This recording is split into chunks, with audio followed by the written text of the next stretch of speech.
All right, well, welcome back. This is the third of three videos that's just giving you a sense of the structure and how the structure informs the story or reflects the story. And now we want to look at in a little bit more detail of the significance of that story. So I again will share my screen with you so that we can begin to do that very thing. So here we go. And we're going to start with the slide that helps us to see that the Old Testament is going to give way to the New Testament, that the God of the Old Testament is the God of the New Testament. There is no two different gods. There's no evil God over here and a good God over here. We're going to see that as we go. But whenever there's an act of judgment, there's always an act of grace. That just is the nature of God. But one of the things we're going to see that the Old Testament, we're going to see that Christ is hidden in the Old Testament as we go on, and that he's revealed in the New Testament. That the story of the Old Testament will inform us about the nature of the New Testament, and that the Old Testament is indispensable from the New Testament. The fact that the Old Testament was centered around a people, but that people was to be a rescuer for all the people. They forfeited that, and so God is going to then move that story towards a new rescuer that will fulfill what the nation should have done in the person of Jesus Christ. That God Himself has come to the earth, that He wrapped Himself in flesh, that He came to do that so He could rescue His people, and the only way He could rescue His people is to die, right? For the wage of sin is death. We saw that Adam, when he took of the apple, that he experienced death, that he experienced separation from God, and eventually physically died. So, what we want to do now is we want to go back to the structure and the story, and now we're going to look at the significance. And again, this is one person's perspective on the significance. There's many. If you think of this as a hemp rope, you've got just lots of cords that go through a hemp rope, and we're just going to look at a few of those cords. Some are short, some are long. But what I'm trying to do is just give you a sense of the significance of the Old Testament.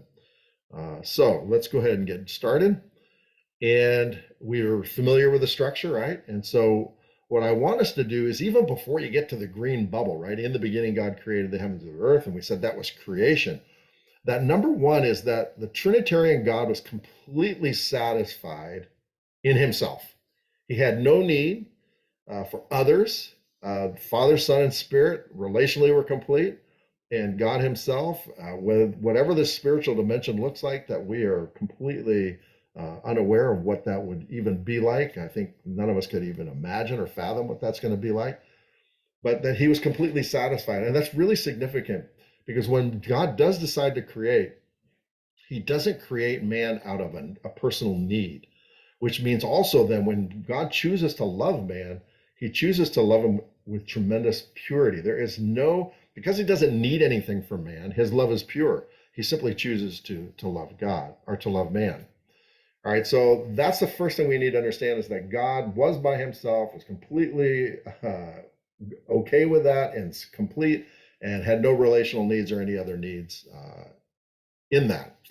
Then we move from that. For whatever reason, God then does decide to create, not out of need, but just because that's what He decided to do. And that's number two. And so that takes us to this green bubble. And so the significance of the bubble, and you're going to see this when we go in a lot more detail in Genesis, is that God was going to show in how He made the world was going to represent how man was to live as a ruler on behalf of God.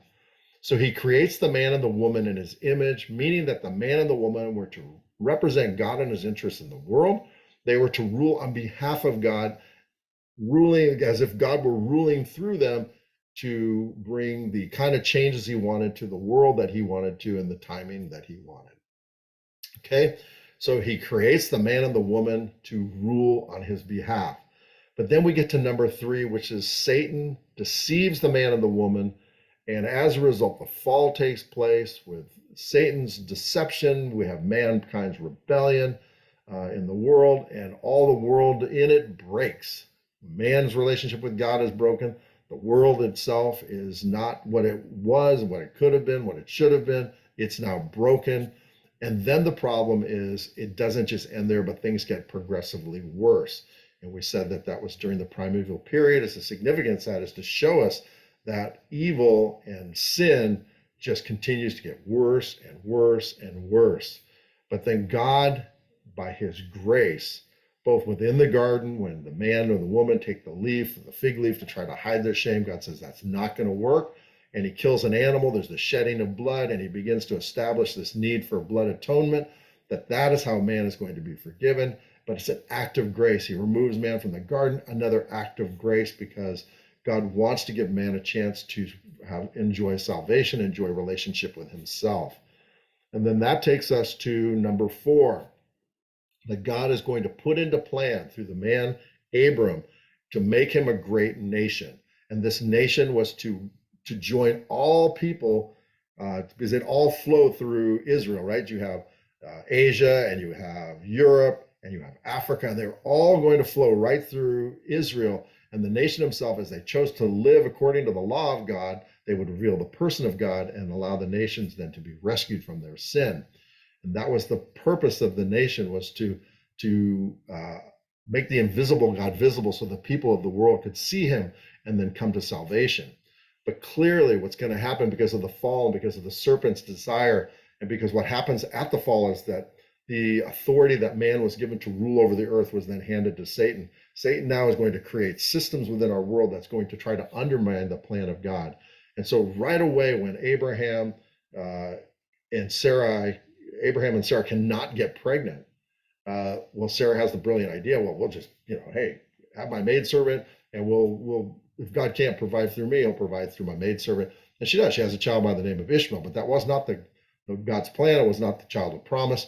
And as a result, though it's the firstborn, it's not going to be the child that God is going to make this great nation. And we see, unfortunately, the significance of that still plays itself out today, where we have just the tension between the Arab world and the rest of the world. And so then it moves from there. And this rescue plan, as Abraham goes, then we see that he gets people, and that's the book of Genesis and the book of Exodus. And then he gets the law, that's the book of Leviticus. Then he gets the land, that's the book of Joshua. And now the nation is born. And so then what happens, though, is we said that the nation, though they're supposed to represent God and his interests in the world, and yes, there's this satanic, demonic, spiritual warfare that's going to constantly be going on, they choose to follow after other gods. It's absolutely insane. And so the nation rebels by following false gods. But within that, God always preserves a remnant. And this idea of this remnant is a very significant theme that's going to move us all the way through the Old Testament, because you're going to see it over and over and over that the nation rejects God, that they choose not to live by faith. And God then says, fine, I'm going to punish you because of that. And so there's various degrees of punishment that God does, and various ways that he punishes them. Sometimes he uses nations, sometimes he uses drought, sometimes he uses famine, sometimes he uses war, but God brings his judgment upon the nation. But within that, he always has a remnant. And so from the time of Abram and the patriarchs, right, Abraham and Isaac and Jacob, and we threw in Judah and Joseph, then Moses, that we see that these people represent this remnant, these people that actually put their faith in Yahweh and believe that he has a plan, and they are a part of that plan.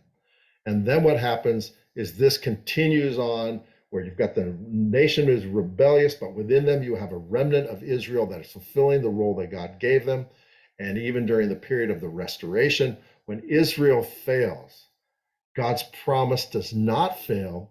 The nation itself fails, but the remnant is still there. And that the failure of national Israel is going to open the door for Gentiles to be saved. And we see that as you go in and after the 400 years of silence, and the New Testament is born, and John the Baptist breaks that silence, and then Jesus comes on the scene, that God himself came to the earth as a man, and he dies so that man can have life. That when we then move into the book of Acts, we see that it's going to start with the Jew, but it's a very small number, and then it's going to have the Jew and the Gentile, that's the Samaritans, and then finally you're going to have the Gentiles, and you have this thing created called the church in Acts 2, and it's going to be predominantly Gentile. And the nation of Israel cry out and say, what has happened? We were your people. We were the people of Abraham. Therefore, have you set us aside? And God's going to say, I grafted you out, but I've always kept a remnant. I will graft you back in. And so that helps us to understand that the significance of what is going on in the Old Testament is God has always had a view since the fall to rescue all of humanity. He was going to use a very specific people, the nation of Israel, to be that rescue mechanism because of their strategic location in the global world. They connected Asia with Africa, they connected Europe with Africa. All the trade routes passed through there in the ancient world, and that made the people of Israel significant to represent God and his interests, so that the people who passed through them could see what the living God was like by how the people lived. And that has very clear ramifications for us today. That God has placed us at the crossroads of not the world, but at the crossroads of people's lives, in our neighborhood, in our workplace, in our activities that we do, whether they're clubs or social things or kids' games, or if you're in school. That God has put you at the crossroads of people's lives who don't know him. And when you choose to live a life of faith, like the nation of Israel, you make the invisible God visible.